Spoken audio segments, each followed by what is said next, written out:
Hello everybody, and this video will be about microecology of human body. We will talk about alternations in your normal microbiota and its correction, and we'll discuss what is gnotobiology.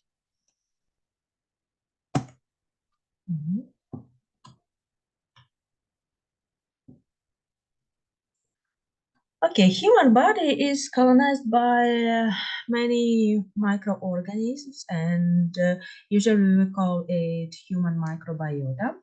And also we have a term microbiome. Microbiome, it's a genome of the human microbiota. And microorganisms in a bit skin, mucous, tissue, and all part of human body which connect with environment. And which microorganisms can live in human body? Of course, a lot of bacteria, archaea, and some fungi, and also viruses, but actually viruses which inject bacteria, so bacteriophages, and human microbiota stays in the dynamic, stable balance. Humans have been proposed to be meta-organisms consisting of 10-fold greater numbers of bacteria than animal cells that are metabolically and immunologically integrated. Sometimes some scientists, they call that microbiota is a microorgan because it has some function, brings some benefit, and if this microbiota is damaging, so human body also will be damaged, so have some problems and disorders connected with the damaging of human microbiota. And also in some scientific sciences, we have information that there are more microbial cell in human body than human cell.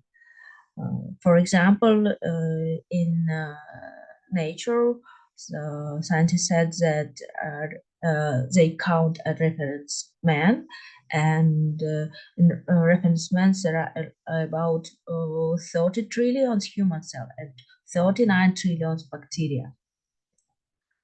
Composition of human microbiota. Of course, there are different bacteria and fungi and viruses, but it depends on the place where they live, and they can be aerobic or anaerobic. And there are more than 2,000 species of commensal bacterial organisms within our body. The vast majority in the gut, and only about 2 known species of pathogen. Look at this slide. You can see which place of human body are colonized by microbes. For example, skin. The mass of microbes colonizing skin is about 200 gram. And mucous tissue like nose, 10 gram, and typical resident is Streptococcus species, mouth, vagina, and a lot of microbes in gastrointestinal tract, and all microbes which live in human body have a total mass about 1 or 2 kilogram.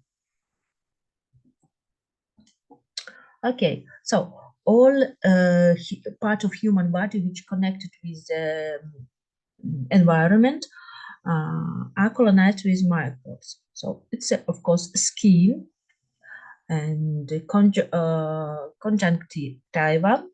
nasopharynx, mouth, respiratory tract, gastrointestinal tract, genitourinary tract, and ear.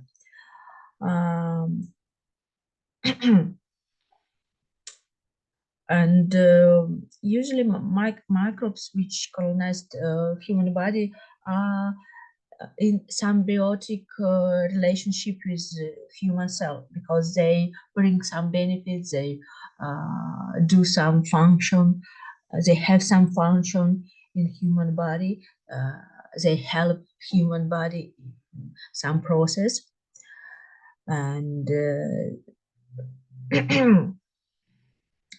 symbiotic microorganisms inhabiting the same area of a body form one ecosystem. So they make like an ecosystem.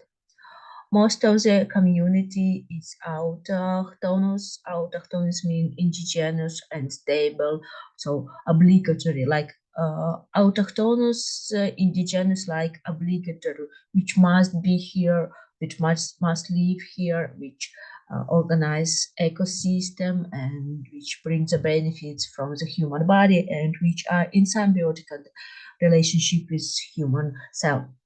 So this is a big group of microorganisms called indigenous or resident microbiota. They are regularly found in the same age in the same place. And transient microbiota, usually non-pathogenic or potentially pathogenic microorganisms that inhabit the area for a short period, like transient, like traveling microbiota. Okay, let's talk in short about each human biotope. Biotope, it's a place where microbes can live in human body. Okay, skin microbiota is very wide because skin, it's a part of human body which interact with environment. By total, it's square, by all it's square. And there are aerobic and anaerobic bacteria, and most of all cocci and some rods. Limitation factors of skin microflora factor which limitate the overgrowth of bacteria. Of course, pathogenic bacteria, it's a pH of skin, secretion of fatty acids, secretion of lysozyme, and presence of oxygen. And so here we can see Staphylococcus aureus. Staphylococcus aureus, it's a transient microbiota, not indigenous. But other representatives of families Staphylococcus can be the indigenous microbiome microbes for skin. Okay, this is the scheme of skin layer. The dermis and subcutaneous tissue are normally sterile, but epidermis usually colonized by different bacteria. So resident microorganisms, it's some gram-positive cocci like Staphylococcus epidermidis, Staphylococcus saprophyticus, like that, and some gram-positive rows like Arinobacterium, non-pathogenic Propionibacterium, and Brevibacterium. As a transient microorganism can be some gram-positive cocci like Sercin, and gram-positive rows like Bacillus, Actinomyces, and yeast Candida. Here you can see how Staphylococcus live in the skin tissue. And here you can see the Micrococcus and gram-staining. They are gram-positive cocci. And also gram-positive rows can be regularly detected in normal skin microbiota like Actinomyces, Propionibacterium, and other. Okay, Bacillus, Sarsen, some yeast like Candida, and also Candida in the scanning electron microscopy. And next biotope is respiratory tract. And respiratory tract is divided into upper respiratory tract and lower respiratory tract. Lower orders must be sterile, usually sterile. And if bacteria comes to the lower part of respiratory tract, they can cause some disease. But upper respiratory tract usually have some bacteria from the skin. Bacteria from the skin can come to the upper respiratory tract, and that's why there are gram-positive cocci, gram-negative cocci, and gram-positive rows. Normal microbiota of nasopharynx and oral cavity, resident gram-positive cocci like Staphylococcus and Streptococcus, actually in the nose, because nose it's a part of it's a nose connected with environment, and of course some skin bacteria, skin microbes can come to the nose. That's why there are a lot of gram-positive cocci. And specific resident microbiota of nasopharynx is gram-negative cocci, usually Neisseria, Moraxella, Veillonella, like that. And gram-positive roads, of course, Corynebacterium, Lactobacillus, gram-negative roads, Bacteroides. Like a transient, there can be some gram-positive cocci, gram-positive roads, Actinomyces, Bacillus, gram-negative roads, Fusobacterium, and yeast. Okay, here you can see how they look like in the smear. Streptococcus oralis, for example, it's a resident bacteria in the mouth, and also it takes part in the teeth diseases, and lactobacillus and bacteroides. And the oral cavity is subdivided into several ecosystems: mucous membrane, saliva, throat, liquids, and dental plaque and gum pocket. And oral cavity is one of the uh, best places for microbial life, because there are liquid and nutrients, and so very good condition for microbial life. That's why more than 700 species are identified in oral cavity by current data. And here we can see structure of the teeth. And what is dental plaque? The dental plaque consists mainly of gelatinous deposits of high molecular weight glucans, and in which acid producing bacteria adhere to the enamel. Glucans are produced by streptococci in association with actinomycetes. The dental plaque is associated with first type of the caries. And so that's why you should know that streptococci is a microorganism which associated with carriers, because they can adhere to the teeth tissue, and they are the first bacteria which who can attach the teeth tissue, and then they start to produce different sugars, glucans, and by that they can help us the bacteria to attach and create the biofilm, create the dental plaque. And here you can see scanning electron micrograph of dental plaque, and there are some streptococci in the photo, and some rods like actinomyces and other bacteria.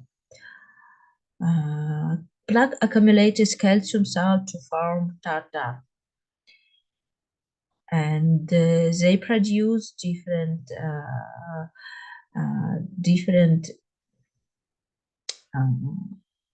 acids, and that's why they change the pH of the oral cavity,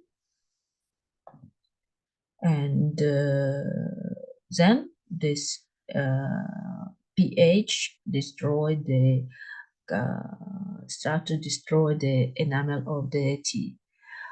And so The dental plaque microbiota consists strict aerobes like Leptopteryx, Micrococcus, Actinomyces, strict anaerobes like Bacteroides, Porphyromonas, Prevotella, Fusobacterium, Veilonella, and facultative anaerobes, Streptococcus like Streptococcus salivarius, Sanguis, Metis, mutans, Staphylococcus lactobacillus, Spirochetes, coroniform bacteria. Okay. So next biotope is the gastrointestinal tract.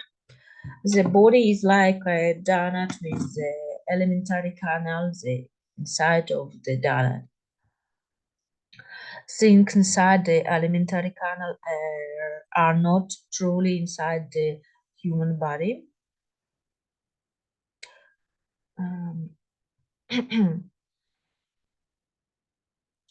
so, and of course, there are different bacteria in the different part of the gastrointestinal tract, and so because condition of the different part of gastrointestinal tract are different, and of course some part are colonized by more bacteria, and some part uh, mm, consist not so many bacteria and like that. Okay, the most heavily colonized area, it's a gastrointestinal tract, also skin, the most colonized area in human body. All microbes of gastrointestinal tract are arranged into ecosystems: stomach and duodenum, jejunum and ileum, colon and rectum. And look at this slide, you can see that colon and rectum are most colonized areas, and then jejunum and duodenum. Bacteria constitute more than half of fecal mass. Okay, microbiota of gastrointestinal tract. In the esophagus and stomach, there are not so many bacteria because of acid pH. But lactobacillus, they can live, and some helicobacter also, they can live in stomach. Duodenum also not good place for the microbe because of acid pH, but also bacteria who live in stomach, they can live in duodenum. And then jejunum is most like for bacteria, and there are some enterococci and lactobacillus. But large intestinum, it's a perfect part of gastrointestinal tract for bacteria, because there are a lot of nutrients, and all conditions are perfect for bacteria. So there are enterobacteria like E. coli and their relatives, Enterococcus, Bacteroides, Bifidobacterium, Eubacterium, Peptococcus, Streptococcus, Ruminococcus, Clostridia, and Lactobacillus. Intestinal microbiota of adults. There are more than 1,000 species, less than 50% can be cultivated. The main content of human microbiota is represented by 5 phyla of microorganisms. Firmicutes, more than 200 genera of gram-positive bacteria. Bacteroides, order Bacteroideales, includes 4 families: Bacteroidaceae, Prevotellacea, Porphyromonaceae, and Trichinellacea. Actinobacteria, Proteobacteria, and Microbia. Archaea are also present in gastrointestinal tract. Main group of gastrointestinal tract. One dominant group, like Clostridium group, Clostridium, Eubacterium, Ruminococcus, Coprococcus, Doria, Lachnospira, Rhazaeburia, and Buttervibrio. But this group is not usually revealed by a routine bacteriological method because fastidious they need specific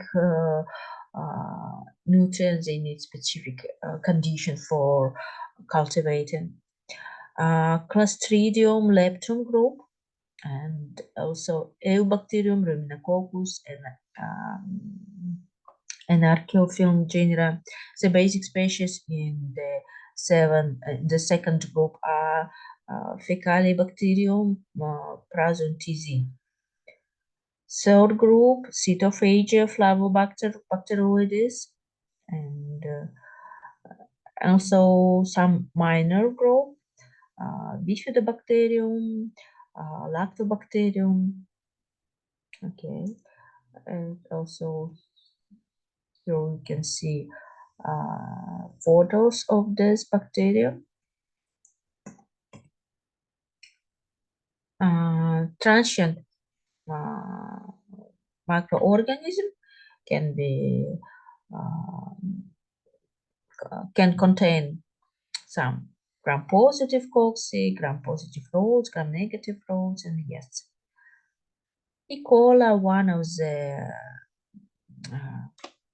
E. coli is a resident microbe, and its number is about 10-fold or 2-fold per gram, and it brings a lot of benefit. It take part in metabolism of the human body, of course, and metabolism of the gases and sugar and lipids. And of course, also it take part in ingestion and digestion and produce some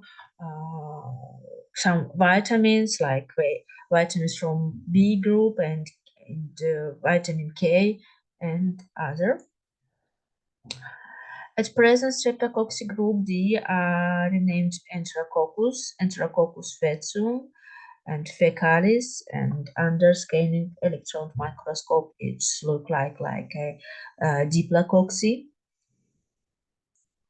And also, Enterococci is also a resident bacteria in the human gastrointestinal tract.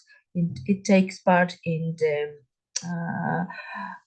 defense, in the microbial defense from the pathogen. They defend its biotope against pathogens, but sometimes in the case of wrong administering of the antibiotics, some enterococcus can mutate and take some genes of antibiotics resistance.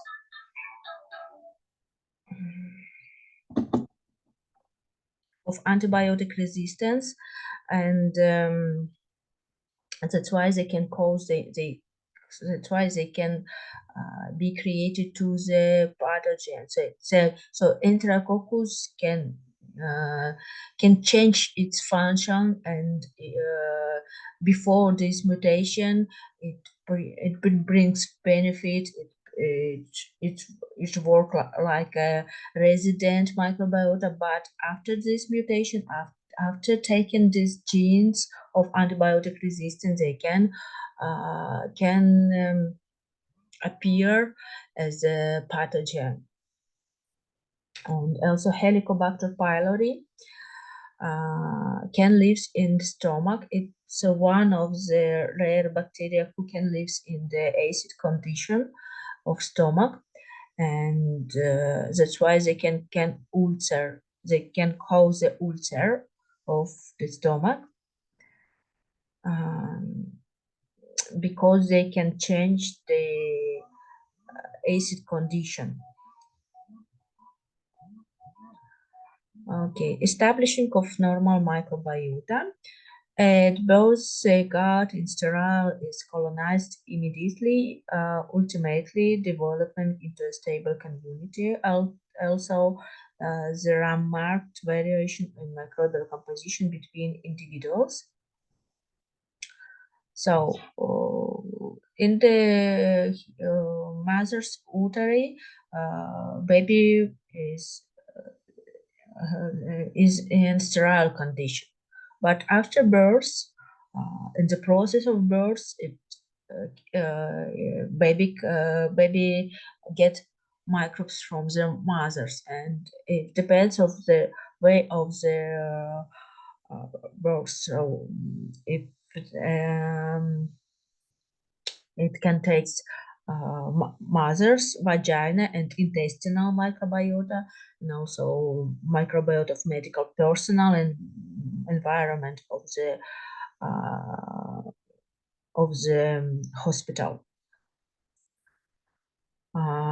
Initial questions of the human microbiome. Initial inoculum from mother occurs during pregnancy, vaginal delivery. In the case of vaginal delivery, microbes develop species similar to the mother's vagina. It's a natural way of uh, baby's organism colonizing. And also cesarean section, uh, when baby births with cesarean section, his organism is colonized by another microbiota from the skin of the mother or hospital attendants like that, but not from the mother's vagina. Breastfeeding provides bacteria from the mother's gastrointestinal tract. Okay, so this is a difference between babies who were birthed by vaginal delivery and babies who were birthed by cesarean. And because they take different microbes from different places. And also, very important moment in the colonization of baby's body is the way of feeding. So feed baby have natural microbes. So it's a best way for feeding because baby gets all necessary microbes from the mother's organism like bifidobacterium, lactobacillus, enterococci, and like that. But in the case of bottle feeding, they take other microbes. Of course, bifida and lactobacillus because usually they are because these microbes usually can be added to the feed mixes. But also they get some species of Clostridium, Bacteroides, and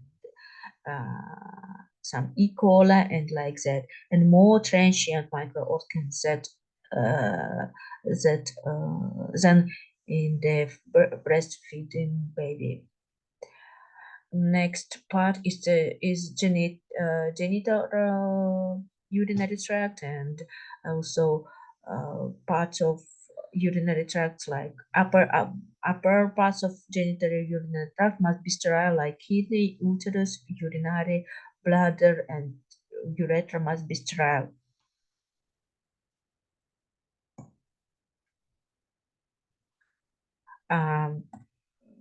But microbes can live in urethra and in woman vagina. Resident microbes are gram-positive cocci, gram-negative cocci, streptococci, staphylococcus, and veillonella, and transient like gram-negative rods and yeasts. Usually, it's very similar to the microbiota of the skin. And vagina consists also cocci, but special for this biotope are lactobacillus, and they lactobacillus, they produce some antibiotics like substance, and that's why they are on defense of this biotope against some pathogenic microbes. And lactobacillus are the main microbes in this biotope, and of course they play important role in the colonization of the baby's organism in the process of vaginal delivery. Transient microorganisms can be different, like Streptococcus group B and Streptococcus group B, Streptococcus agalactia. It's a causative agent of neonatal sepsis, neonatal severe disease, and some gram-positive rods, gram-negative rods, and yes.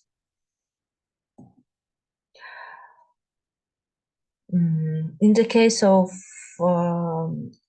abnormal microbiota conditions, there appear some pathogenic bacteria, and they can cause different disorders in the human vagina, like forming of glue cell by Mobilincus, by Gardnerella, and like that. Okay, microbiota of ears and middle ears and inner ears are usually sterile. And outer ear and auditory canal contain some types of microorganisms as a found of the skin. So they are very similar to the skin microbiota, like Staphylococcus, Streptococcus, and some potential, sometimes skin of ear can be colonized by some potential pathogens like pneumococcus, pseudomonas, and enterobacteriaceae, and then can cause ear disease, ear infection. Conjunctiva is colonized with coagulase negative staphylococcus, especially Staphylococcus epidermidis, diphtheroids, Corynebacterium xerosis, and Viridans streptococcus, as well as rare number of microorganisms found in the nasopharynx, Marexella, and Neisseria. The conjunctival flora is normally held in check by the flow of tears, which contain antibacterial lysozyme. Okay. Qualitative and quantitative compound of normal microbiota depends on state of health, age and sex, type of diet, climate condition, ecological condition. All these factors influence of the microbiota of the compound of microbiota. Why it is so important to know about microbiota? Because as I said previously, microbes, they form some microorgan, and this organ have its function, and if this organ is in disorder, or human body will be in disorder. Okay, one of the main condition is defense against different pathogens, because human microbiota cause colonization resistance. Colonization resistance means a commensal bacteria ensure pathogen displacement by biofilm formation on the surface of mucous membranes, thus nutrient and receptor competition and inhibition of pathogen by lactic and acetic acid secretion, production of bacteriocides and other substances. So they take care about its biotope. Normal microbiota, indigenous microbiota, they take cares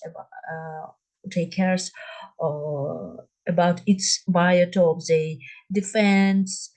They make a defense against pathogenic bacteria by producing some antibiotic-like substance. Through the production of short-chain fatty acids, resident bacteria positively influence intestinal epithelial cell differentiation and proliferation and mediate other metabolic effects. Microbial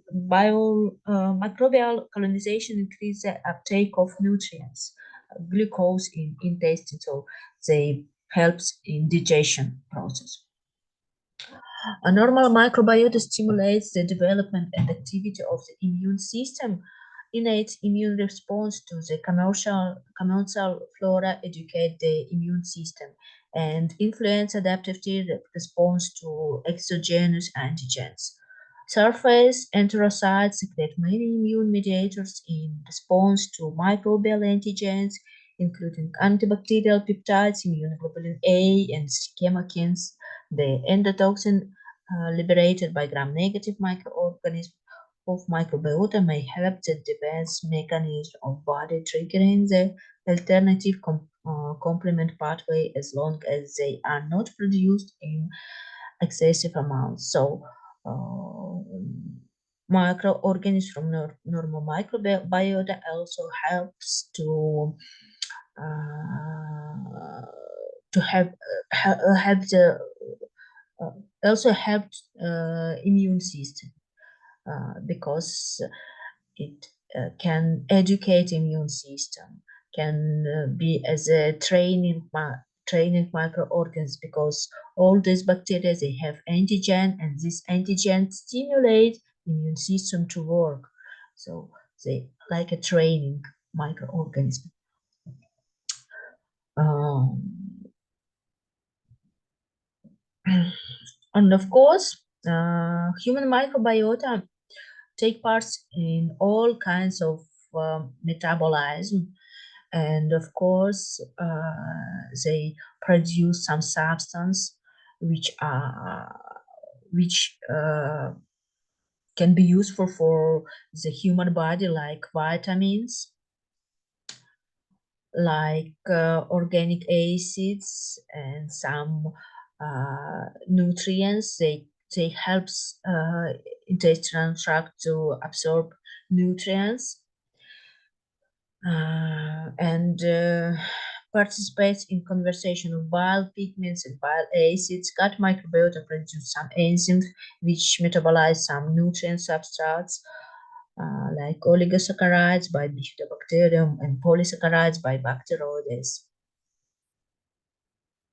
Some microorganisms can metabolize dietary cancerogens and improve ion absorption, so they can neutralize harmful substances like cancerogenous substance and mutagenous substance. Also, intestinal flora is important in peristalsis, regulation of gas content, and redox potential of the gut. It participates in formation of water-salt balance, molecular mimicry of the host molecules, whereby bacteria display surface molecules resembling those of the surface of the host, could contribute to immune hyper hyporesponsiveness to some resident bacteria. Negative effects of microbiota, the experiment reports of cancerogenicity to be questionable value for cyclamate due metabolic activity of microbiota. So, benefit function actually for gut microbiota. Defense against pathogen, fortification of intestinal epithelial barrier and induction of secretory immunoglobulin A synthesis, and also facilitation of nutrient absorption and participation in the maturation and functionality of the host immune system by providing diverse signals for turning the host immune status. Okay, and also they take part in biofilm formation. So they create something like biofilm in the human gut. Okay. And also for function of the human microbiota. And the last investigations they shown that there are gut-brain axis. So there are interaction between enteric microbiota and central enteric nervous system because they get they can send some signal to the nervous system, and this signal can influence to the food behavior, to the emotional behavior, to the cognitive behavior, like that. Because this is this data is proved, and they shown that gut microbiota very important for neural system, and the influence is so big that sometimes some emotional reaction of the human is connected with its gut microbiota, because gut microbiota can take part in producing some hormones. You know that hormones influence on the behavior, and some mediators like that, and also they can create some substance which works like a signals to the for the human system, for the human nervous system. Okay. Main principal mechanism of the bidirectional brain gut microbiota axis from gut microbiota to the brain, production, expression of, and turnover of neurotransmitters like serotonin and GABA, and neurotrophic factor like BDNF, protection of intestinal barrier and tight junction integrity, modulation of enteric sensory afferents and bacterial metabolites, and mucosal immune regulation. From brain to gut, alteration in mucosal biofilm production, alteration in motility, alteration of intestinal permeability, and alteration of immune function. The microbiota gut-brain axis is a complex multi-organ bidirectional signaling system between the microbiota and the brain that plays a fundamental role in host physiology, homeostasis, development, and metabolism. Growing evidence shows reproducible and consistent effect of microbial states on mouse behavior, supporting a role for microbiota in modulation behavior. Differences in actually related behaviors are commonly reported in mice with alterated gut microbiomes. Implications: the role of gut microbiota in stress and depression. Okay, clinical disorders which which associated with the disorders of gut microbiota. It's infant colic, inflammatory bowel disease, hepatic encephalopathy, Parkinson's disease, obesity, allergies, autoimmune disease, autism, psychiatric disorders, craving, and alcohol dependence. Some examples: obesity and the microbiome. Our food affects our microbes, and high fat with the low fat diet. So that means that microbes, the different microbes, they use different nutrient in their metabolism. And if human gut is colonized by microbes which usually use sugar and take part in fat metabolism, so that's why these microbes will send the signs signals to the nervous system that in our organs, in our body, there are lack of the fats, lack of the sugar, and you need to eat some sugar, some fat to feed your microbiome. And that's why sometimes feeding behavior is depends on the gut gastrointestinal compounds of microbiota. And in the other case, human microbiota can consist microbes which not use the sugars, not so which needs so many sugars. That's why they send another signal to take proteins like that, and that's why it of course connects with obesity. If microbes use sugar, you will eat sugar. If your microbe eats sugar, so you will also eat sugar more and more, and the body will be fat. And experiments with microbiome transmission shows that if some mouse, if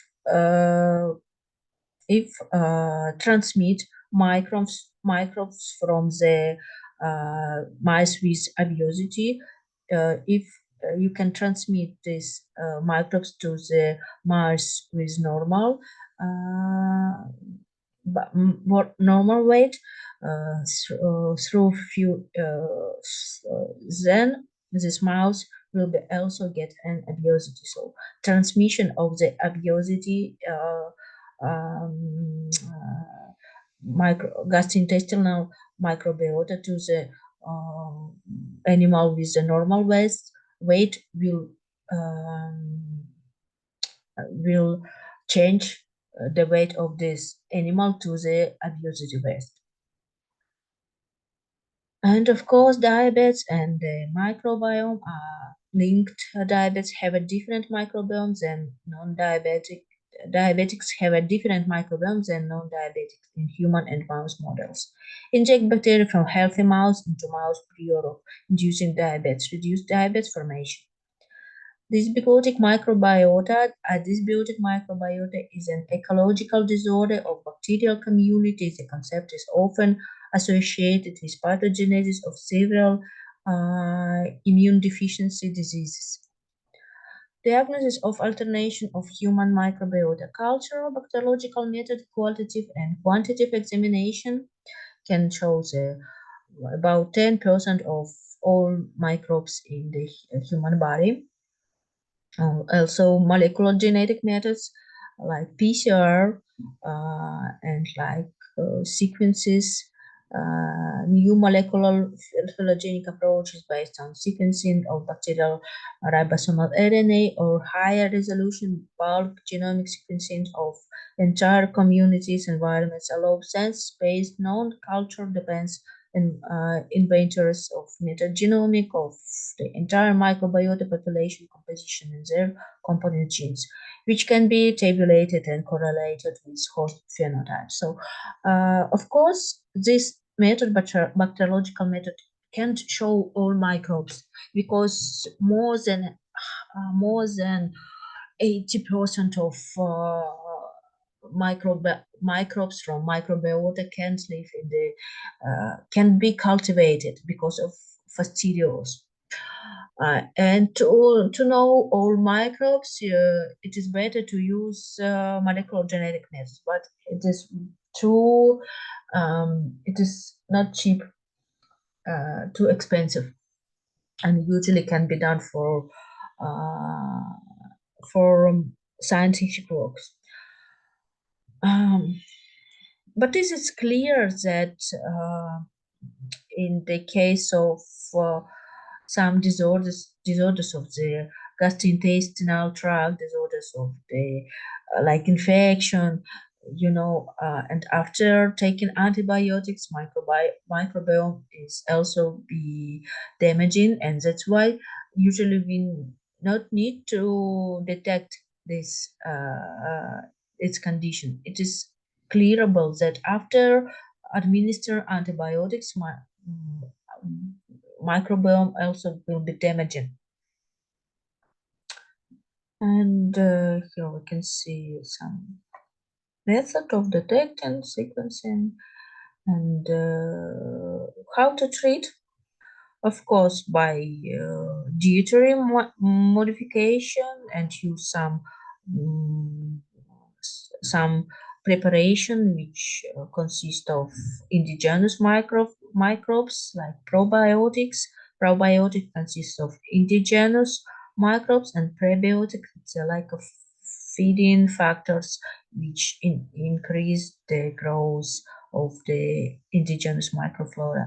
And antimicrobials is need in medication and herbals and fecal microbial transplants. Okay, probiotics can contain pure culture of resident live microorganisms. Probiotics are defined as a live microorganism which, when administered in adequate amount, confer a health benefit of the host. And prebiotics can contain nutrient substance for like a growth factor, which are necessary for growth of some resident microorganisms. And symbiotic contains nutrient substrate and pure culture of resident microorganisms. Mechanism of action of probiotic strains. They compete with pathogens and adhering to the receptor sites, human origin strains. They compete for nutrients that are essential for the multiplication. They produce lactic acids, which promotes the balanced intestinal pH. They produce antimicrobial substances that inhibit the growth of pathogens, and they generate, multiply, enzymic activates. They help to stimulate the immune system. There you can find some examples of probiotics, okay, lactobacillus, bifidobacillus, and other, and also multi-component, which can consist of few species, few genus, and this is a Russian probiotics examples and probiotic. Note, never use probiotic which contain bacillus prepared. They had been initially prepared for treatment of diarrhea in cattle. E. coli, they cause excessive contents of coliform in gut, normal count of them not more than 1% of gut microbiota.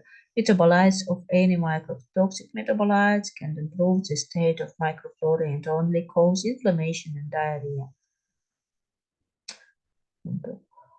Foodstuffs, and also useful for treating microbiota like yogurt and milk surf products. The last question is gnotobiology. Gnotobiology is a science which studied the mechanism of microbial influence on the host's immune system on a model of germ-free animals. So animals which have no any germ.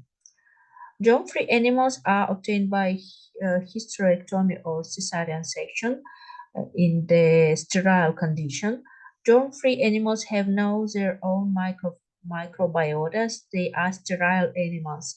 Germ-free animals live in sterile conditions. Germ animals get sterile food. Germ-free mice, rats, guinea pigs, monkeys, chicken are available for gnotobiologic research.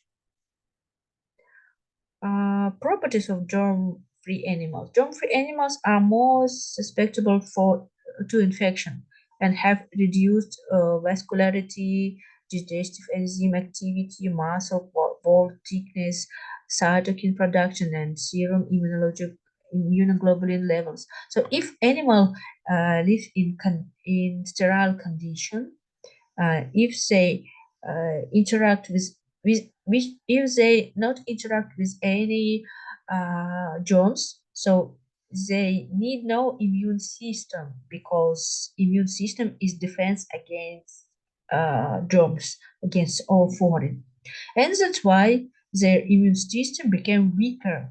That's why we can make a conclusion that we need to contact with the germ to teach, to educate our immune system, because germs are stimulate immune system to work hard. Without any microbes, our immune system became to be weaker, and also all function which associated with germs will be in disorder in the case of germ-free animals. Get it? So thank you for attention. Be in love with germs because they take a big part in your organism.